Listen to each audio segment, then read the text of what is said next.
Hello everyone, আমি Piumoni. Welcome back to my channel. আমি আজ আবার একটা নতুন রেসিপি নিয়ে চলে এলাম, একদম পাতলা করে বাটা মাছের ঝোল। আমার শ্বশুরমশাইয়ের একটু শরীরটা খারাপ হওয়ার কারণে ডক্টর রেকমেন্ড করেছে একটু পাতলা করে মাছের ঝোল খাওয়ানোর জন্য। সো ভিডিও স্টার্টিংয়ে আমি তোমাকে ইনগ্রিডিয়েন্টসগুলো দেখিয়ে দিয়েছি, আমি কি কি মশলা ইউজ করেছি। চলো ঝটপট আমি তোমাদেরকে রেসিপিটা বলে দিই।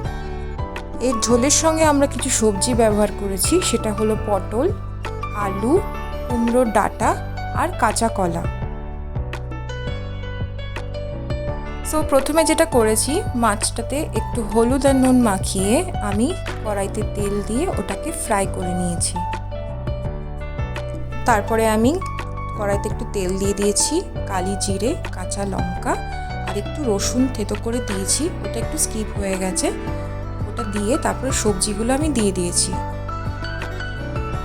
একে একে। এবার যতগুলো স্পাইসেস আমি ভিডিও স্টার্টিংয়ে আপনাদেরকে দেখিয়েছি সব এক এক করে অ্যাড করে দিয়েছি।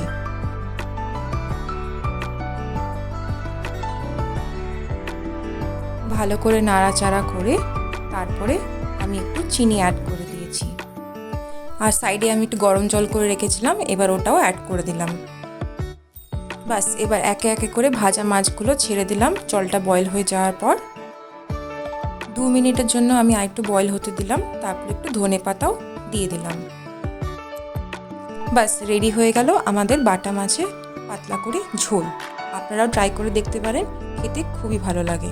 আর একটু যদি গন্ধরাজ লেবু থাকে সঙ্গে, বাস আর কোনো কথা নেই। আরও রেসিপির জন্য please subscribe my channel. Thank you for watching.